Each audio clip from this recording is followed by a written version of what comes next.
I found my wife secretly auditioning actresses to replace her in our marriage. It sounds like something out of a bad Lifetime movie, right? Except this was my life, my real life. And let me tell you, the opening scene wasn't dramatic lighting and swelling violins. It was the hum of the dishwasher, the faint smell of lemon-scented cleaner, and the blinding fluorescent glare of our pantry. God, the pantry. I still can't look at it without feeling this cold dread call up my spine. You know, if you're digging this raw, honest stuff, the kind of story that actually feels like someone spilling their guts, then hit that like button. Seriously, it helps me know you're out there listening. And if you want to hear the rest of this mess unfold, the good, the bad, and the ugly, make sure you're subscribed and ring that notification bell. Share it with anyone who's ever thought their life was a little too normal. Leave a comment below. I read every single one. Your thoughts, your theories, they matter. So the pantry. It was a Tuesday. Sarah, my wife, had told me she was grabbing some wine with her friend Chloe. Chloe, bless her oblivious heart, was a constant. Always there, always supportive, always completely in the dark. They'd been friends since college, practically joined at the hip. Sarah loved Chloe, Chloe adored Sarah. I thought I adored Sarah too. Turns out, people are a lot better at pretending than I ever gave them credit for. Anyway, I was home early from work, big project deadline looming, so I decided to just get ahead of it. I'd walked in, tossed my briefcase by the door, and headed straight for the kitchen, needed a soda. And that's when I heard it. Not music, not talking, it was a voice. A woman's voice. And it was coming from the pantry. My first thought, God, it's ridiculous how your mind jumps. My first thought was that she'd forgotten something. Maybe her keys, her wallet, and she just ducked in there to check her purse. But the voice, it was too clear, too deliberate. It wasn't just a casual statement. It sounded rehearsed, like someone reading lines. My heart did this weird little thud against my ribs. Not fear, not yet. More like confusion, a weird, disconnected curiosity, like seeing a glitch in the Matrix, but the glitch was in my own kitchen. I tiptoed to the pantry door. It was slightly ajar, just enough for a sliver of light to escape and for the sound to travel. The pantry itself, though, it's not exactly a soundproof booth. It's small, just shelves packed with cereal boxes, canned goods, and that artisanal olive oil we bought once and never used. Sarah's pride and joy, though, was her meticulously organized spice rack, rows and rows of little glass jars labeled with her neat cursive handwriting. The voice was speaking again. It was softer this time, more pleading. And if you're not going to listen to me, then maybe you'll listen to this, it said. There was a pause, a beat of silence that stretched, thick and heavy. Then a soft sigh, almost a whisper. I'm tired, Mark. So incredibly tired. And I don't think I can do this anymore. My blood ran cold. Mark? Who the hell was Mark? And who was this woman practicing her lines in my pantry? Was Sarah? Was she having an affair? No, that was insane. Sarah wouldn't. She was Sarah, my wife, my partner, the woman I'd built a life with for 10 years, the woman who still left me little sticky notes on the bathroom mirror. I pushed the door open a little wider. Slowly, quietly. My hand was shaking, just a little. The pantry light was off. It was dark in there, save for the faint spill of light from the kitchen. And there, hunched over on a milk crate, was a woman. She had her back to me, but I could see the curve of her shoulders, the way her hair, dark and wavy, fell around her face.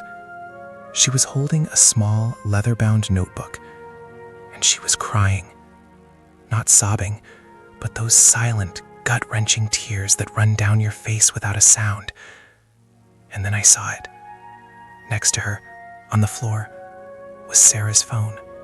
The screen was on, displaying a video call. And on that screen, illuminated by the phone's glow, was me. Not me exactly. It was a screenshot. A picture of me, smiling, taken maybe a year ago.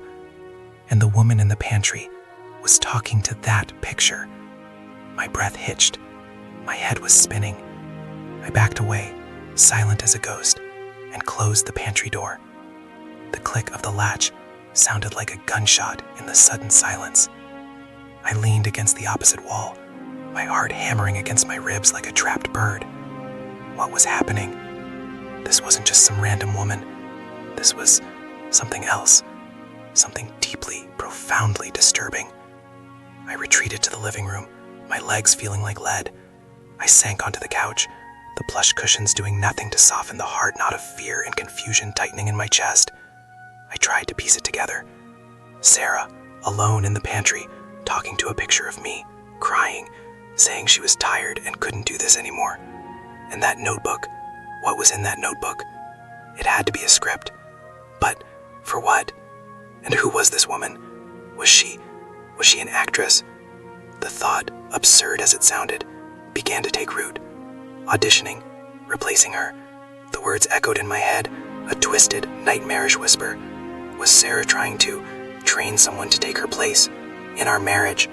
The sheer lunacy of it almost made me laugh, but there was no humor in it, only a chilling, creeping horror.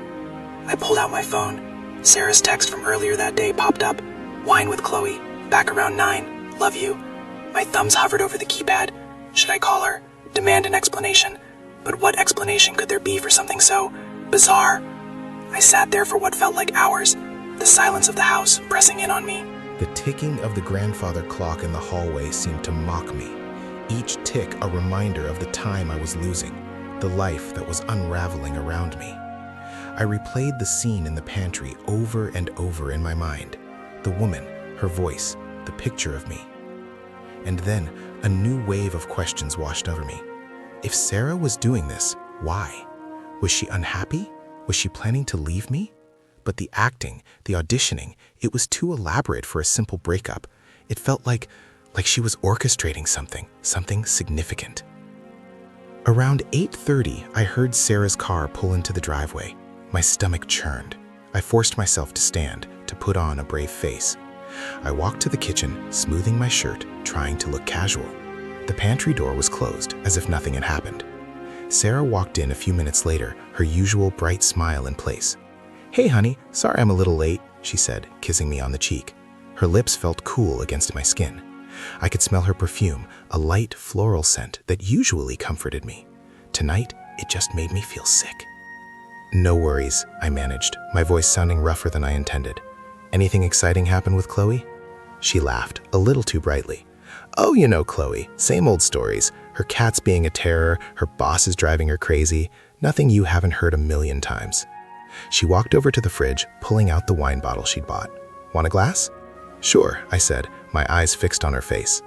I was searching for something, a flicker of guilt, a hint of deception. Her eyes were clear, her expression open. She looked exactly like the Sarah I knew, the Sarah who would never, ever do something like this. But the image of the woman in the pantry, the sound of her voice, it was seared into my memory. We sat at the kitchen island, sipping wine. The conversation flowed, the usual easy banter we shared. But for me, it was like listening to a stranger. Every word she spoke, every laugh, felt hollow. I was watching her, dissecting her, trying to find the cracks in the facade. "You've been quiet tonight," she said, her brow furrowed slightly. "Everything okay?" My heart leaped. Here it was, the moment of truth. "Yeah," I lied, forcing a smile. "Just tired. Long day." She reached across the island, her hand covering mine. Her touch was warm, familiar. "Well, you're home now. We can just relax." I looked down at her hands, intertwined. Her wedding ring, a delicate band with a small diamond, gleamed under the kitchen lights. It was the same ring I'd slipped onto her finger 10 years ago, promising forever. Forever. What a joke. As the night wore on, the tension in me only grew. I kept thinking about the pantry, about that woman. Was she still there? Had Sarah brought her home? The thought was terrifying. The idea that this entire charade had been unfolding under my nose in my own house was almost unbearable. Later, when Sarah went to bed, I stayed up. I couldn't sleep.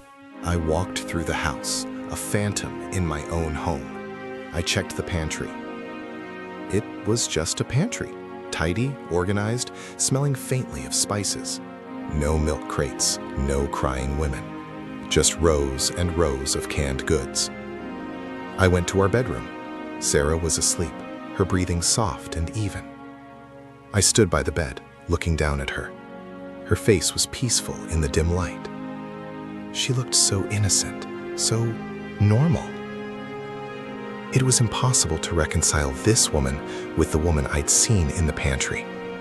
But I had seen her, I had heard her, and I knew with a certainty that chilled me to the bone that my life had just taken a sharp, terrifying turn. The forever I'd promised her and she'd promised me was already broken, and I had no idea who was holding the pieces or what they were planning to build with them. The questions gnawed at me, a relentless, agonizing ache. What was Sarah's plan? Who was this actress? And was this just the beginning of her scheme, or had it been going on for months, years even? The thought sent a fresh wave of nausea through me. I had to know, I had to understand. But how? How do you even begin to unravel something so utterly surreal? I stood there, a prisoner of my own bewilderment, the silence of the night amplifying the turmoil inside me. I was trapped in a mystery that was unfolding in my own home, starring my own wife, and the only clue I had was the echo of a stranger's voice from the dark confines of our pantry. And the horrifying implication that she was auditioning to replace her. The next morning, I woke up feeling like I hadn't slept at all. Every muscle in my body ached, a testament to the tension I'd been holding all night. Sarah was already up, humming in the kitchen, the clatter of coffee mugs a jarring contrast to the quiet dread that had settled in my gut. I forced myself to get out of bed, the floorboards cold beneath my feet. I needed to act normal. I needed to act like the man who still believed in the simple, predictable rhythm of his life. But the image of that woman in the pantry, her tear-streaked face illuminated by the glow of my own picture, was branded behind my eyelids. "Morning, sleepyhead," Sarah chirped, handing me a mug of coffee. She smiled, a genuine, bright smile that usually made my heart feel lighter. Today, it felt like a carefully constructed mask. "You look a little rough. Late night?" I took a sip of the coffee, the bitterness a welcome counterpoint to the sweetness of her words. "Yeah, just couldn't really switch off, thinking about that project deadline." It was a flimsy lie, but it was all I had. She nodded, stirring her own coffee. "I know, you've been working so hard. Maybe we should plan a weekend away soon. Just you and me. Recharge a little." A weekend away. The irony was almost unbearable. Here she was suggesting a romantic getaway, while I knew with terrifying certainty that she was orchestrating some elaborate plan to replace me, or at least replace herself. I forced myself to meet her gaze, trying to project an image of contented domesticity. "That sounds nice," I said, my voice surprisingly steady. "We definitely need that." The day crawled by. At work, I found myself staring blankly at my computer screen, my mind replaying the events of the previous night. I tried to rationalize it. Maybe it was a prank. Maybe Sarah was helping a friend with an acting class or something. But the voice, the desperation in her tone. "I'm tired, Mark. So incredibly tired. And I don't think I can do this anymore." That wasn't the sound of someone practicing for a school play. That was the sound of someone at the end of their rope. And who was Mark? Was that the woman's name, or was she practicing a scene where she was playing a character named Mark? The possibilities were endless and terrifying. I kept thinking about the notebook, Sarah's meticulous handwriting on the spice rack. Could that notebook be full of lines, character studies, motivations? Was Sarah meticulously crafting a new persona, a new life, and auditioning women to step into it? The sheer scale of the deception, the intricate planning involved, sent a shiver down my spine. It was like uncovering a hidden layer to reality, a secret world operating just beneath the surface of my own familiar existence. That evening, Sarah said she was going to meet Chloe for drinks again. This time, I didn't flinch. I nodded. "Okay, have fun." A part of me desperately wanted to follow her, to catch her in the act, to see what other secrets she was hiding. But a larger, more cowardly part of me recoiled at the thought. What if I saw something I couldn't unsee? What if she was meeting another man? No, the pantry incident felt too specific, too planned for a simple affair. This was something else, something far more twisted. While she was out, I did something I swore I'd never do. I went through her things. I started with her closet, then her dresser drawers. I was looking for anything that seemed out of place, anything that hinted at the secret life. I found old photo albums, letters from her grandmother, clothes I'd bought her for birthdays and anniversaries. It was all so normal, so unequivocally us. And then, in the back of her closet, tucked away in a forgotten shoebox, I found it. It was a small, spiral-bound notebook, similar to the one I'd seen her holding in the pantry. My hands trembled as I opened it. The pages were filled with Sarah's neat handwriting, but it wasn't a diary. It was a script, a play, it seemed, and the characters were us. There were scenes labeled the dinner party, the anniversary trip, the argument about money. And then there were the stage directions, chillingly detailed. Sarah enters, feigning happiness. Mark looks at Sarah, a flicker of suspicion in his eyes. Sarah's smile falters for a split second. My breath hitched. It was all there. The entire tapestry of our life, laid out like a blueprint for a play. And then I saw it. A character list. Sarah herself was listed as Sarah, but next to her name, in parentheses, was a single stark word: understudy. And there was another character, listed as the replacement. And underneath that name, there were notes, casting notes. Must have dark wavy hair, similar vocal cadence to Sarah.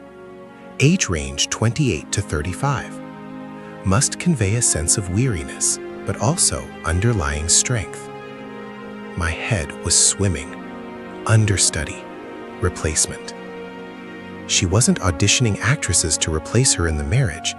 She was auditioning actresses to play her, to become her. It was a level of delusion, of self-obsession that I couldn't even begin to comprehend. Was she so unhappy with herself, with her life, that she wanted to create a perfect, younger, perhaps happier version of herself to live out her days? Or was this some perverse form of escapism, a way to cheat death, to live on through another woman? I flipped through the pages, my eyes scanning the dialogue. The scenes were a mix of mundane conversations and moments of intense emotional vulnerability. Some of them were scenes we had lived, but subtly twisted, amplified, or distorted. Other scenes were entirely fictional, explorations of paths not taken, of arguments that had never happened. It was a terrifying, intimate portrait of a life being rewritten, a woman trying to escape her own skin. Then I found a section titled Audition Sides, and there, printed in bold, were the lines that woman had spoken in the pantry. And if you're not going to listen to me, then maybe you'll listen to this. I'm tired, Mark. So incredibly tired. And I don't think I can do this anymore. It was her. She was practicing the lines for the woman who was going to replace her, the woman who was going to become Sarah. My hands were shaking so violently I could barely hold the notebook. I felt a wave of nausea wash over me. This wasn't just some quirky midlife crisis. This was a full-blown psychological breakdown, and I was married to it. I'd been living with a woman who was so consumed by her own internal narrative, her own projected dissatisfaction, that she was trying to cast a successor to her own life. I heard Sarah's car pull into the driveway. Panic seized me. I quickly shoved the notebook back into the shoebox and hid it where I'd found it. I couldn't let her know I'd found this. Not yet. I needed to understand the full scope of this before I confronted her. I needed to know who this replacement was. Had she already chosen her? She walked in, her smile seeming even more forced than usual. "Hey, you're still up," she said, kicking off her heels. "Chloe's a riot tonight. You won't believe what she told me about her boss." I forced myself to smile back, my mind racing. "Oh was it?" I asked, my voice sounding distant even to my own ears. I watched her as she moved around the kitchen, pouring herself a glass of water, her movements fluid and graceful. She looked so normal, so utterly unaware of the abyss I had just peered into. "She said he was actually wearing a full suit of armor to a board meeting," Sarah chuckled, shaking her head. "Can you imagine?" I managed a weak laugh. Armor. Suits of armor. All I could think about was the script, the casting notes, the understudy. My life felt like it was teetering on the edge of a precipice, and Sarah, my wife, was casually pushing me towards the drop. "You're still quiet tonight," she said, her brow furrowing again. She walked over and sat next to me on the couch, her hand resting on my knee. Her touch, which used to be a source of comfort, now felt alien. I could feel the warmth of her skin, the pressure of her fingers, but it was like touching a stranger. "Is something bothering you?" I looked at her, at the genuine concern etched on her face, and for a fleeting moment I wanted to believe it was all a figment of my imagination. But the notebook was real. The voice in the pantry was real. The meticulous planning was real. I just have this feeling," I started, my voice trembling slightly. "Like we're drifting apart. Like we're not really seeing each other anymore." It was the closest I could get to the truth without revealing what I knew. She squeezed my knee. "Oh, honey, that's just stress. We're both stressed, but we'll get through it. We always do." Her words were a balm, a familiar comfort, but they were also a lie. She wasn't trying to get through it. She was trying to escape it. "But what if one of us wants something different?" I pushed, needing to gauge her reaction, needing to see if any flicker of the truth would escape her carefully constructed facade. Her smile tightened almost imperceptibly. "What do you mean, something different?" she asked, her voice losing some of its warmth. "Are you unhappy, Mark?" The direct question hung in the air between us. Unhappy? I was beyond unhappy. I was in a state of existential crisis, married to a woman who was literally planning to audition replacements for herself. I don't know, I admitted, truthfully. I just feel lost, like I don't know who you are anymore. The words felt like a betrayal, but they were also the starkest truth I could articulate. Her hand dropped from my knee. She stood up, her back now to me. "Well, maybe you should figure that out," she said, her voice cold and distant. "Because I'm going to bed. I'm exhausted." She walked out of the living room, leaving me alone in the silence, the weight of her words settling over me like a shroud. Exhausted. I knew the feeling. I was exhausted too. But my exhaustion wasn't from a long day at the office or a fight with a friend. It was the bone-deep weariness of realizing that the person you'd built your entire life with was a stranger, a meticulously crafted illusion who was actively seeking to replace herself with someone else. I sat there for a long time, the notebook's secrets burning in my mind. I needed proof. I needed to know who this woman was, this replacement. I needed to know if Sarah had already chosen her, if this elaborate scheme was already in motion. The thought that she might have already succeeded, that a stranger could walk into my life and become my wife, filled me with a primal terror. I got up and walked to the window, looking out at the dark, quiet street. The houses were dark, the cars parked neatly in driveways. It looked like every other suburban street in America. Peaceful. Ordinary. But I knew now that beneath the veneer of normalcy, something deeply unsettling was brewing. And I was caught right in the middle of it. Then, a flicker of movement caught my eye. Across the street, a car pulled into a driveway. The headlights swept across the pavement, illuminating the silhouette of a woman getting out of the driver's side. She was wearing a dark coat, and her hair looked long and wavy in the dim light. My heart lurched. It was too dark to see clearly. But a sudden, chilling suspicion began to form. Was she coming here? Was she coming to meet Sarah? I watched, my breath held captive in my chest, as the woman walked towards our house.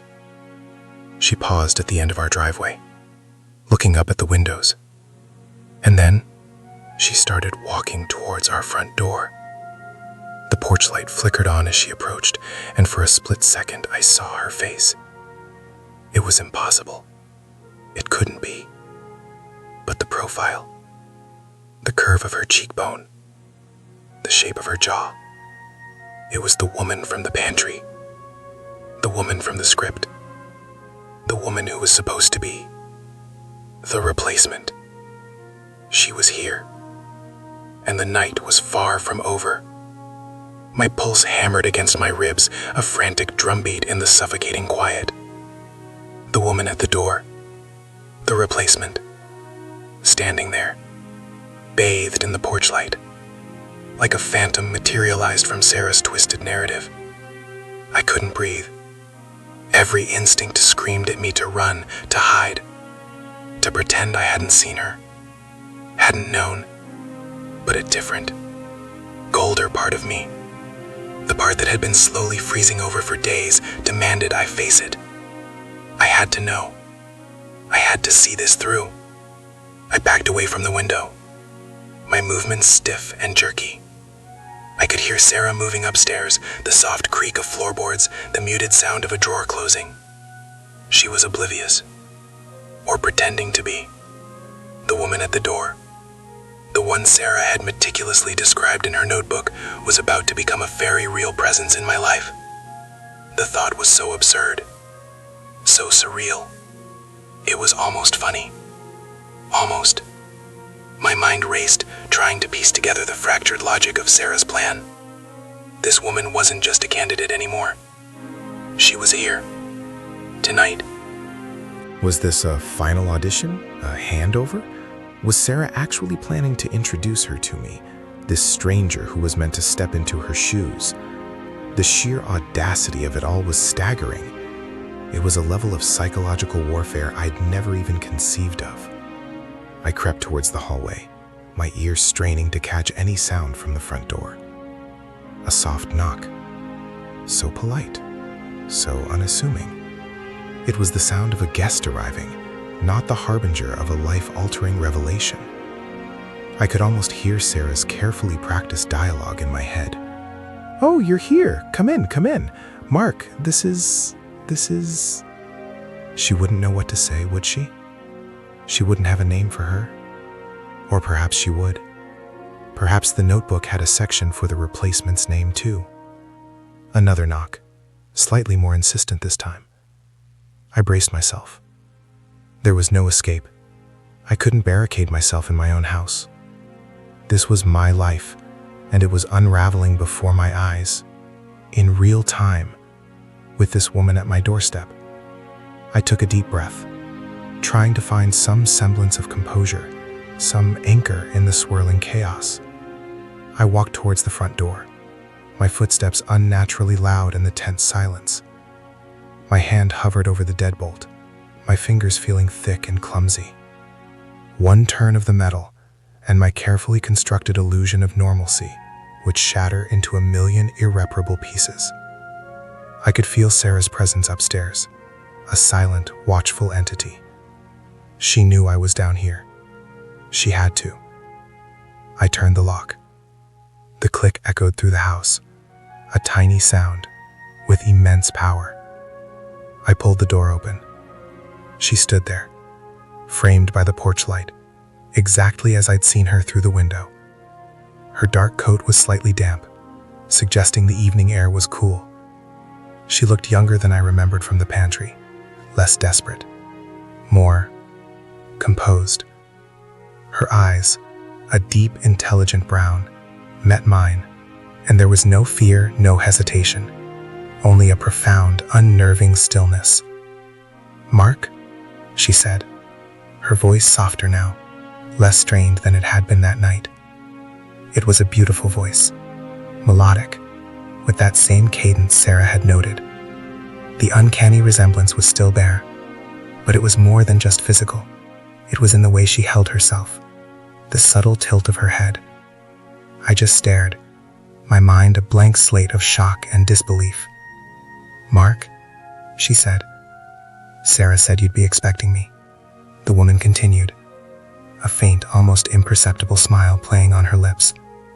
She took a small step forward, and I flinched, recoiling almost imperceptibly. "Expecting you?" The words felt foreign, choked out from a dry throat. What are you doing here?" Her smile widened slightly, a subtle shift that conveyed an unsettling confidence. "I'm here because Sarah asked me to be. To be here." She gestured vaguely towards the house, her gaze sweeping over my face, my stunned expression. She said it was time. Time for what? Time for her to disappear? Time for this woman to take her place? My head spun. "Sarah? She invited you here?" "Yes," the woman confirmed, her eyes steady. "She invited me. She said you needed to understand." Understand? Understand what? That my wife was orchestrating a bizarre, terrifying plot to replace herself? That I was being set up to accept a stranger as my spouse? The sheer scale of the deception was finally hitting me with its full, devastating force. From the top of the stairs, a voice called out, soft but clear. "Mark? Who is it?" The woman's eyes flickered upwards, then back to me. She didn't move. She just waited. I turned my head, looking towards the sound. Sarah stood at the top of the stairs, silhouetted against the dim hallway light. She was wearing a simple robe, her hair loose around her shoulders. She looked normal, utterly, terrifyingly normal. It's just someone, Sarah," I called back, my voice strained. A new colleague from the office. She needed to drop something off." The lie was so transparent, so pathetic, it was almost embarrassing. Sarah's footsteps descended the stairs, slow and deliberate. With each creak of the wood, my dread intensified. She reached the bottom of the stairs and paused, her gaze falling on the woman standing on my porch. A flicker of something unreadable crossed Sarah's face. Surprise? Relief? A twisted kind of triumph? It was gone as quickly as it appeared, replaced by that same forced smile I'd been seeing for weeks. "Oh, you're here," Sarah exclaimed, her voice a little too bright, a little too welcoming. She glided towards the door, her movements fluid and practiced. "I was wondering when you'd arrive. Come in, please. Don't stand out there in the cold." The woman stepped inside, her presence filling the entryway with a strange, charged energy. She looked at Sarah, then at me, a silent question in her eyes. I felt like a prop in a play I hadn't agreed to be in. "Mark, you remember, Sarah faltered, her smile wavering for a fraction of a second. She hadn't even given the woman a name in her script, had she? Or was she afraid to? The woman stepped forward. "I'm Eleanor," she said, her voice steady as she extended a hand to Sarah. "Eleanor Vance." Sarah took her hand, her grip firm, almost possessive. "Eleanor, yes, of course. Eleanor, this is my husband, Mark." Eleanor turned her gaze to me, her expression polite but intense.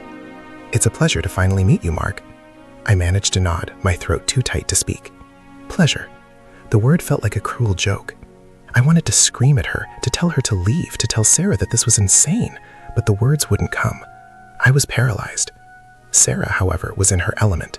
She was performing. "Come on in, Eleanor. Let me get you something to drink. Mark, why don't you get some more wine out? We'll be in the living room." She steered Eleanor towards the living room, her arm linked through Eleanor's. They looked like old friends, like confidants. The image was nauseating. I stood frozen in the entryway, the slam of the living room door reverberating through the silence. The smell of Sarah's perfume, a scent that had once been comforting, now seemed cloying, suffocating.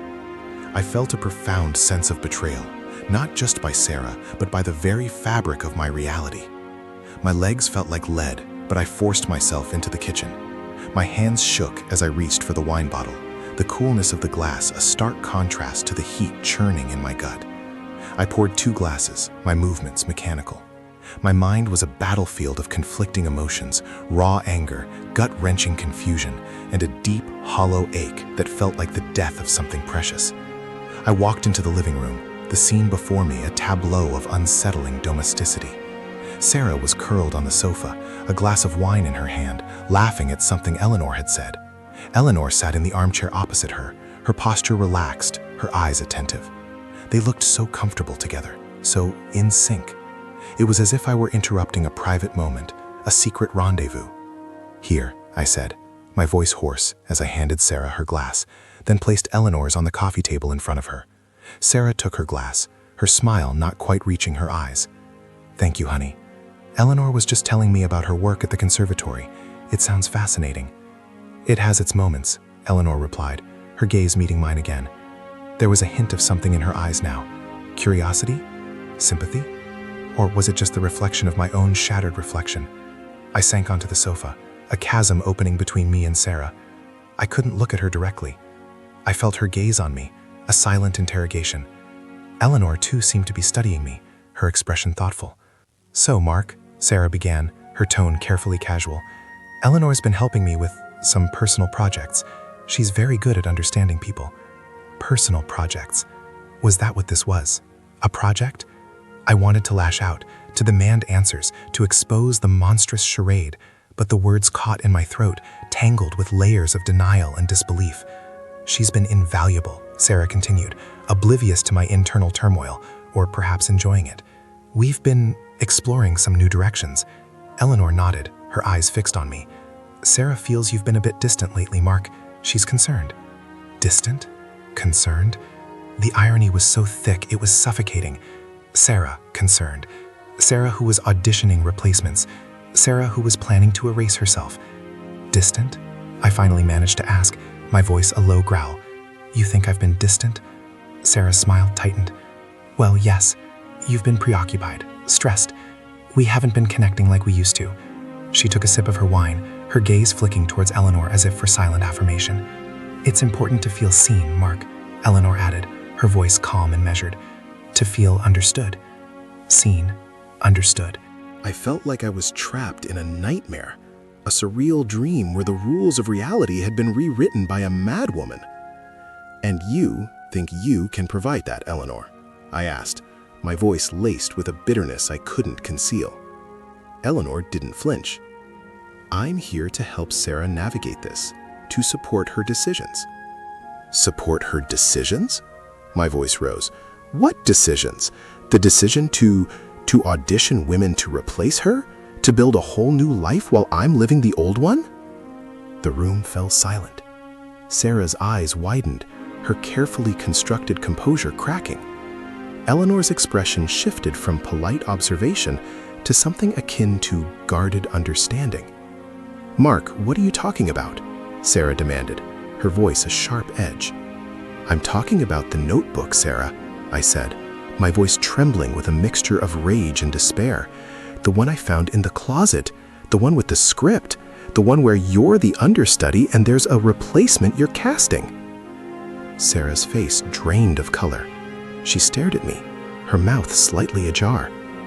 Eleanor's gaze flickered between us, her expression unreadable. You went through my things?" Sarah whispered, her voice barely audible. "I had to," I retorted, my anger resurfacing. "You were acting like a stranger. You were hiding things. And then I saw that woman in the pantry, practicing her lines, your lines." Sarah stood up abruptly, her hands clenching into fists. That was a creative exercise, Mark. Just an exploration." "An exploration of what, Sarah?" I shot back, my voice rising. "An exploration of how to destroy me? How to erase herself? How to bring another woman into our lives and pretend she's you?" "She's not replacing me, Mark," Sarah cried, her voice cracking. She's a temporary solution, a stand-in, while I figure things out." "Figure things out?" I laughed, a harsh, broken sound. "You're not figuring things out, Sarah. You're running away. You're trying to escape your own life, and you're dragging me into your twisted fantasy." Eleanor finally spoke, her voice a low murmur. Sarah felt she couldn't be the Sarah you needed anymore, Mark. She felt she was losing herself. This was her way of trying to reclaim something. "Reclaim what?" I demanded, turning to Eleanor, my eyes blazing. "Her sanity? Because she's lost it. She's completely lost it." Sarah flinched as if I'd struck her. Tears welled in her eyes, but they didn't seem to be tears of remorse. They were tears of anger, of wounded pride. "You don't understand," she choked out. "You never understood." "And whose fault is that, Sarah?" I asked, my voice laced with accusation. "Who built walls around herself? Who created a secret life, a secret play, with a cast of characters auditioning for her role?" The air in the room crackled with unspoken accusations, with years of resentment and misunderstanding. Eleanor watched us, a silent witness to the implosion of our marriage. "I can't do this anymore, Mark," Sarah said, her voice flat, devoid of emotion. "I can't keep pretending to be someone I'm not, or someone I don't want to be." "And that's Eleanor's job now, is it?" I asked, my gaze fixed on her. "She's going to step in and be the perfect Sarah, the Sarah you think I deserve?"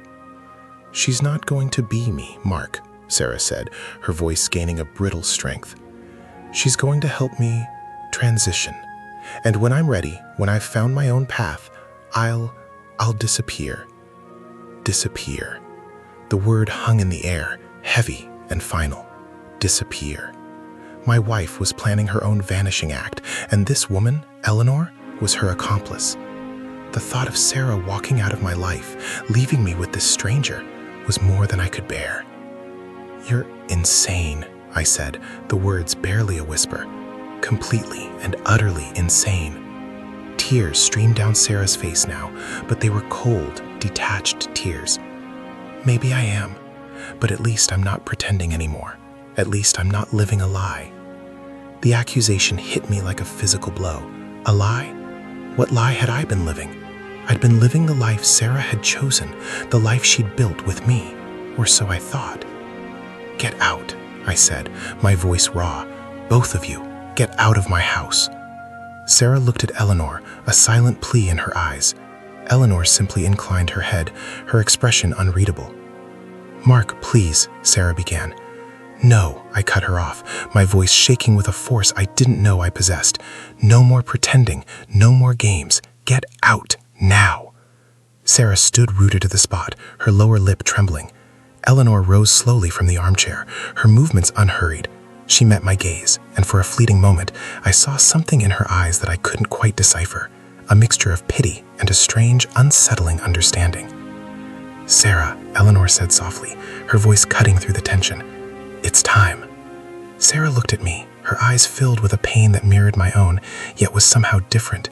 It was the pain of a woman trapped, of a woman desperate for escape. She didn't say goodbye. She didn't offer an explanation. She just turned, her shoulders slumped, and walked towards the door. Eleanor followed, a silent shadow. I watched them go, the woman I loved, and the woman who was meant to replace her, walking out of my life, out of my house, into the unknown.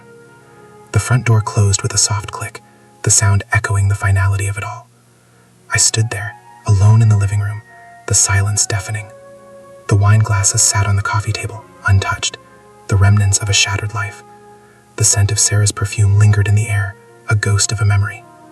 My chest ached, a hollow cavern where my heart used to be. I looked around the room, at the familiar furniture, the photographs on the mantelpiece, and it all felt alien, like a stage set I no longer belonged in. I sank back onto the sofa, the springs groaning beneath me. The anger, the confusion, the sheer, overwhelming grief washed over me in waves. I wanted to scream, to rage, to break something, anything, but all I could do was sit there, numb, the silence pressing in on me.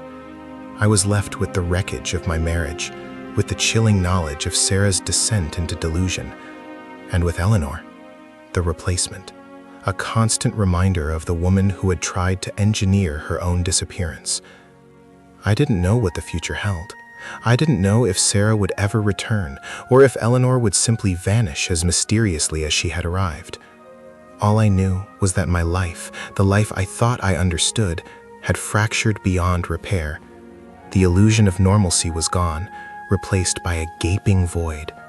I closed my eyes. The image of Sarah's retreating back burned into my mind, the final exhale of a life irrevocably changed.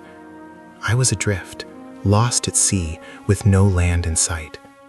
But I was alive, And somehow, in the desolate quiet of my empty house, that felt like a victory, however hollow. The silence was no longer a threat. It was just space. Space to breathe. Space to simply be.